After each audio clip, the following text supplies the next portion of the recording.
यह एक अलौकिक नैनोवॉल थी जिसमें इंसानी शरीर को अपनी ओर खींचने की क्षमता थी। एक बार जो इसमें फंस गया उसका बच निकलना नामुमकिन था। धरती पर मौजूद कोई भी पदार्थ इसे नष्ट नहीं कर सकता था। ड्रिल मशीनें बेकार साबित हुईं और फायर अलार्म का भी इस पर कोई असर नहीं हुआ।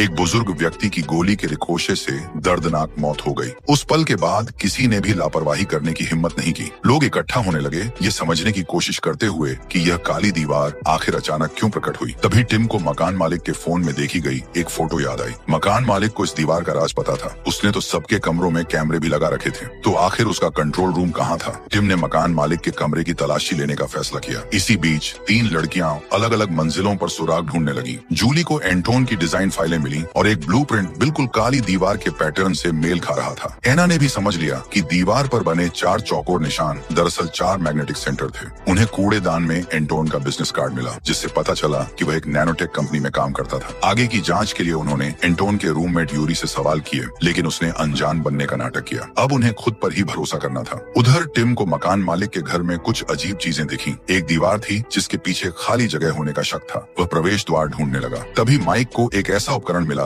जो रिमोट कंट्रोल जैसा लग रहा था। उसने एक बटन दबाया और दीवार में हलचल हुई, लेकिन पासवर्ड गलत था। एक प्रोग्रामर होने के नाते टिम तुरंत आगे आया। उसने पाउडर का एक गुच्छा उठाया और कीबोर्ड पर हल्के से फूंक मारी। कुछ खास नंबरों पर उंगलियों के निशान उभर आए। अब सिर्फ 24 संभावित संयोजन बचे थे। कुछ कोशिशों के बाद टिम ने आखिरकार कोड क्रैक कर दिया। मकान मालिक का गुप्त कंट्रोल रूम उनके सामने था। 3 मॉनिटर पर इमारत के हर कमरे की लाइव फुटेज चल रही थी। मकान मालिक एक झांकने वाला विकृत इंसान था, लेकिन तभी यूरी के चेहरे का भाव ठंडा पड़ गया। जब सबका ध्यान स्क्रीन पर था, वह चुपचाप कमरे से बाहर निकल गया। टिम ने फुटेज को रिवाइंड किया और सच्चाई सामने आ गई। काली दीवार पलक झपकते ही बन गई थी। काला धुआं एक जगह इकट्ठा होकर उसका आकार ले रहा था। उधर जूली यह देखकर सन्न रह गई कि एंटोन की रिसर्च सीधे सीधे उस दीवार से जुड़ी हुई थी, मानो उन्हें फंसाने के लिए ही डिजाइन की गई हो। उसने यह भी देखा कि एंटोन की गर्दन पर बंधा स्कार्फ उसकी मौत के बाद बांधा गया था। उसे शक हुआ। जूली ने स्कार्फ हटाया और उसकी गर्दन पर साफ साफ चोट के निशान दिखे। उसी पल यूरी वापस कमरे में लौट आया।